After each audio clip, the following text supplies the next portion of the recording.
We are joined on the dais by Vanderbilt head coach Shea Ralph, and we are opening the floor to questions for Coach Ralph. We'll start with Elena. Hey, Coach. Do you think that playing yesterday probably helped get some of the nerves out or get used to it? Do you see that as an advantage? You already have a game under your belt before tomorrow? I do. I do think for our team, I think it's an advantage. I think, the quick turnaround from Selection Sunday to just having to lock right in and play was good for us. And if we didn't play, I would tell you that's good for us too. I think it's the way I spent it for our players. But I do think, having this being our first NCAA game with this team, with this program since I've been here, there were some nerves, and I think they understand that while we treat it like we treat every game, it's still special. It's the NCAA tournament and it's March, so I'm glad we were able to get out on the court yesterday and compete. It felt good. I know they're feeling great today, so we're excited to keep playing. Shea, obviously you're no stranger to March Madness, but this being most of your players' first time, is there anything that you've done with them or that they've done to kind of take this all in? Yeah, I think the thing that I'm encouraging them to do is to enjoy the time together. I mean, this team is only going to be this team for, hopefully as long as we can for the next couple of weeks, but not for much longer. And there's a lot of downtime. We have a lot of time to rest and recover. Our game yesterday was really late. And one of the things I learned being to so many tournaments is what to do with that downtime. Sometimes they need it to spend just on their own resting. We have a table of games in our team room where they can come down and play games. We took a little walk around our hotel yesterday, utilized the pool. I think there's things that we can do together that don't feel forced, but that also teach them how to enjoy being together. And it doesn't always have to be we're preparing. It's just enjoying being together as a group because this group will only be together for so much longer. And that, I think, also encourages them to stay in the moment. And that's really important too. You don't want to look too far behind. You don't want to look too far ahead. You just want to stay in the moment. And that's what's so special about being with this group right now, here at the NCAA tournament. I see Damien over there. Can I ask what the game of choice is for the team right now? It depends on who you ask. Okay. A lot of them have, there's a lot of games on their phone that they'll put on the TV. I don't know if you guys have heard of Overcooked. I've seen that one. Yeah. I don't understand it at all, but they like that one. But there's like some classics. We played Twister the other day. Uno's down there. Bop It. Bop It's really fun if you guys have ever played Bop It. We tried to bring in some, like the old people tried to bring in some vintage games as well. Damien. Hey, Coach, Damien Sordelet with the Roanoke Times. During your time at UConn, you're probably familiar with Baylor, and they were known for rebounding during that time. Do you see any similarities to this Baylor team now in Collins' third season where they're starting to get back to being a dominant rebounding team, and how does that affect the way you're preparing for tomorrow's game? I definitely see that they are trending towards being a dominant rebounding team, but honestly, that's, we've talked about this the last couple of days. That affects our preparation not one bit because we face a dominant rebounding team in the SEC just about every game. And we have a somewhat, we're not as big as some of the other teams. We don't have as much size. So luckily, I think we're really prepared. I wasn't happy with how we performed on the boards yesterday, though. I will say that. I think we have to be a little bit more disciplined of going and meeting people where they are, boxing them out, getting a body on people, and then rebounding out of our area. It's going to be really important tomorrow because that is something that Baylor does really well. Back to the front row, then Kelly. Sorry. Yeah, Shea, obviously there's a lot of SEC teams here, and historically the SEC's done very well in March Madness. And Ole Miss women's coach has talked a lot about how she's rooting for other SEC teams in March Madness as well. Is that something that you're doing too, where you're paying attention to the other SEC teams that are here and looking at the success of the league? Absolutely. I think the thing I remember last year, there was a chat thread that started with the head coaches. And it was really neat to see that level of support, because there is a high level of competition during the season as well. But I thought it was really cool that the head coaches did that and came together. And I'm excited to be part, of that representation this year. I've gotten text messages from every coach. There's been messages in the thread. Coach Yo has put stuff out on social media, and I've had the opportunity to do the same for them. I think it means a lot, especially for me as a first-time head coach, but to feel that support, even knowing how competitive we are, I think it shows a lot. It tells you a lot about where the SEC is and where we want to go, the support that we show for each other. Kelly. Hey, Coach. Kelly Gramlich with ESPN. Ayanna Moore was amazing last Yes. night. That dagger she hit was huge. I think the story with this team is so unique with Moore and Cambridge and what they dealt with last year with their injuries.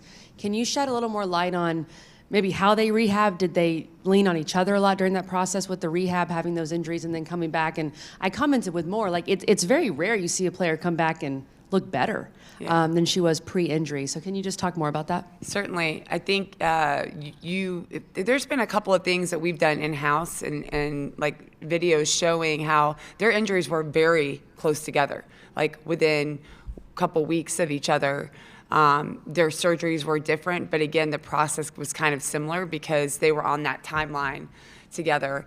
And they probably needed each other for different reasons. Jordan having gone through it before and thinking that last year was going to be her last year of basketball, and then Ayanna having never gone through it. And I think they provided a level of support that they each really needed in the moments that they needed them.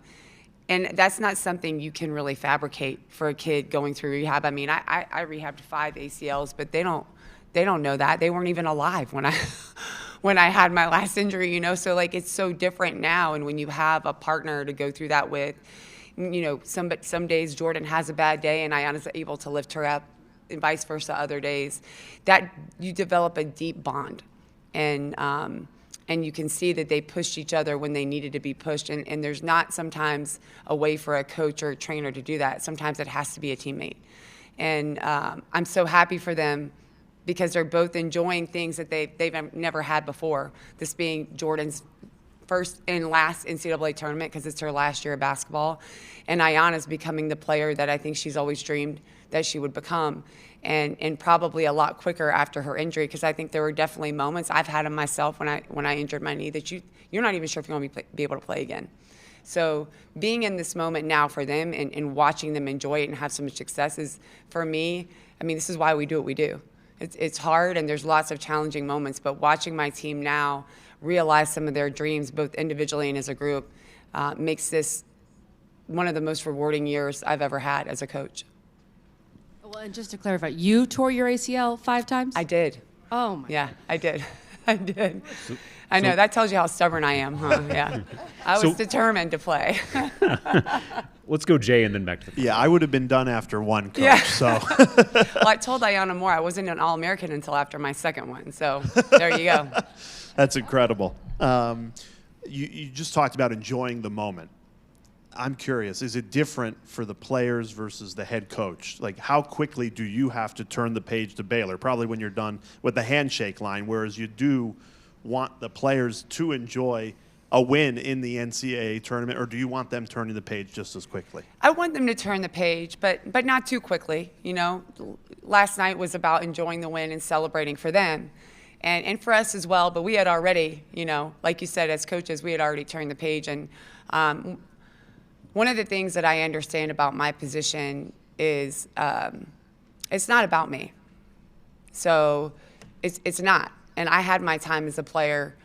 It's about the enjoyment of my team, their improvement. I've been to, this is my 20th NCAA tournament, and I've won championships, and I've been to Final Fours. So me getting to another one or winning another one doesn't do for me what it will do for the players that will win their first or that are going to their first. That's something you never forget for the rest of your life. And I want to be part of that journey with them. So, you know, I continuously remind myself, because I am pretty intense, I can get, you know, that's just the competitor in me. I remind myself that I have to show up the way that I want them to show up, because my energy seeps into my team. So I am remembering myself to enjoy the moment, but it's also not about me. So I'm trying to do everything I can to make sure that I set them up for the success that they've earned and that they deserve. Yeah, Shea, I know you hate when I ask about this, but on the topic of injuries, you know, you guys have stayed relatively healthy throughout SEC play this year and throughout the tournament. So is there anything that you have done differently or that you've done that you think has led to that better success in staying healthy this season? I wish I could tell you that there was an answer that I could say, this is what we did and take ownership of that. I think a lot of it is luck, and I'm not saying all of it is. I think we did take a really serious look, like what are we doing? Where can we make improvements? I have a top-notch staff. I mean, we're at Vanderbilt in the SEC. Candace has infused our program with high-level resources in terms of people and skill levels at what they do. So we were able to fine-tune a few things, but I'm not certain that there was a reason that we had as many injuries as we had. But it did give us the opportunity to reflect and look at what is our process, how can we change some things up. And I think even some of those small tweaks have been able to help our players feel strong for longer periods of time. I don't know if it helped with injuries, but I know that they're feeling good right now, which is really important in March, because you can feel worn down, you can feel fatigued mentally, physically, emotionally. Some of that's up to me. Most of it's up to how are we resting and recovering, what kind of fuel are we giving them. And I think that the injuries gave us an opportunity to look at that. Fingers crossed, it's not over yet, but this was a good year and we'll continue hopefully on that path in the next few years as well. Additional questions for Coach? We have some mayhem going on in the back of the room too. There's a baby back there. Yeah, there's a baby back there. there. There's Lou's little baby girl back there. Hi, Lily.